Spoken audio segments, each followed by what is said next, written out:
everybody, welcome back. I've got to talk about something that a lot of women ignore because they think, ooh, that's not good for me. And that one ingredient in the lineup of your makeup is powder. And what I want to say to you is don't be afraid of powder as long as you're using the right kind.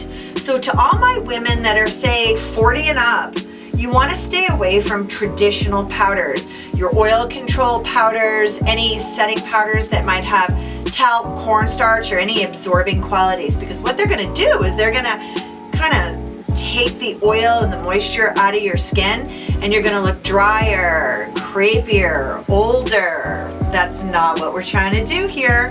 So if you're 40 and over, what you can use successfully is either our loose mineral powder foundation or our pressed powder foundation, okay? Both of these are going to be applied with the kabuki brush, okay? So we're just going to kind of talk about the different kind of powders, and then when I get through that, then what we're going to do is learn how to apply each one and what tool to use.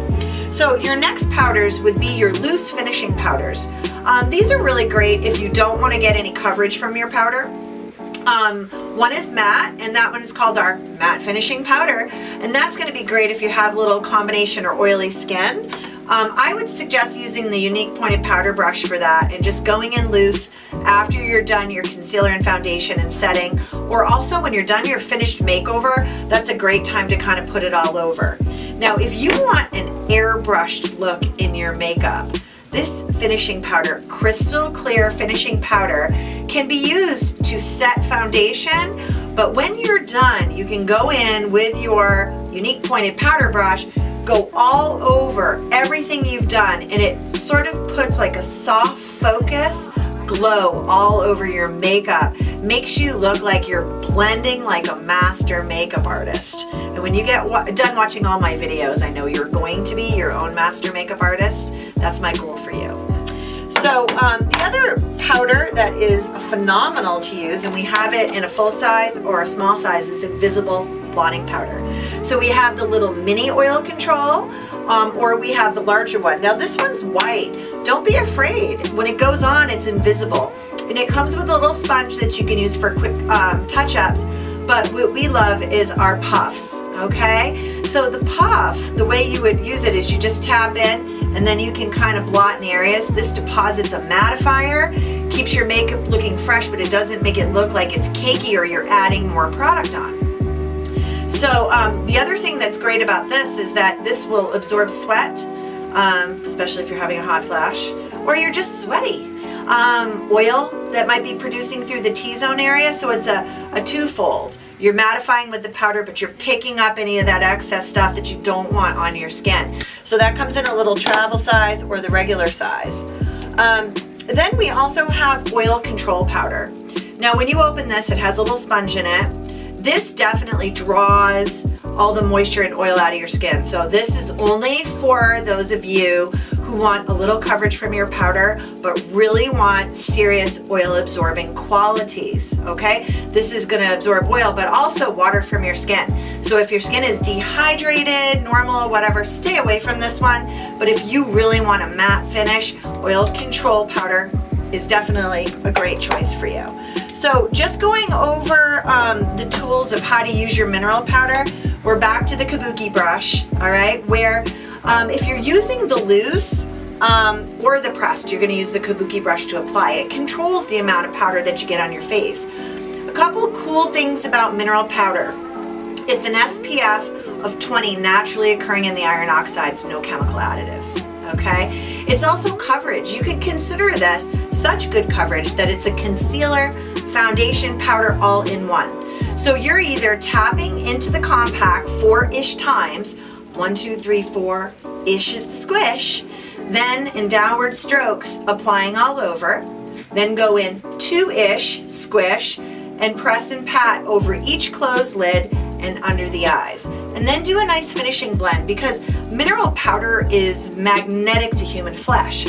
So what that means is when it goes on, it stays on and it sticks. Okay, you're gonna get all day wear from it, but you really wanna use that great massaging motion to blend in with your kabuki brush, take it down over the jawline onto the neck. Now, what's the difference between pressed and loose mineral powder foundation. Well, the loose mineral oil doesn't have a caking agent in it, which is essential oils, and it's also finer milled. So if you want your pores to look really refined and flawless, your best bet is to use the loose mineral powder foundation. You would just shake some into your cap, go in with the kabuki brush, swirl it around, get a little aggressive. When you lift it up, if you see any on your brush, tap it down in and then go to the face. Remember, don't ever tap off, because that's your beautiful skin going on the floor and you want it going onto your face. All right, so I think we've covered it all the various powders here. Remember that powder is a bridge between your primer, concealer, foundation, and your makeup. It's going to hold your canvas products on, but more importantly, what it's going to do is it's going to create a powder smooth surface all over to receive the blendability of the color that you're about to dip into. So powder is my favorite product because it creates a smooth surface so that your painting, which we're going to get into next, looks completely airbrushed. Powder glides onto powder flawlessly. So don't skip powder. Don't just go in and put a little foundation on and then add a little bit of blush, because what's going to happen is you're going to get blotching in the areas where the moisture is uneven in your skin or you have a little bit of oil buildup, and then you're going to have a blotchy mess, and that's not what we're after here. We want a no makeup look. We want blending perfection, and powder is your special product you're going to use to make sure that you get that. So by now you've seen that we're going in order of application, and thanks for joining on each one of these videos as we talk about creating the canvas with primer, concealer, foundation, and finally today what we're going to do is introduce you to powder, that magic product that seals the deal on the canvas and actually prepares your skin for the blendability for all the fun stuff we're going to be doing with color in the next videos. Thanks for joining, and if you like this video and you find it informative, just like, subscribe, and also please make some comments down below if there's things you want me to get deeper into. That's what I'm here for, is to teach you everything you ever wanted to know about makeup. And with 31 years of makeup experience, I've got an answer for everything. So what's your beauty problem?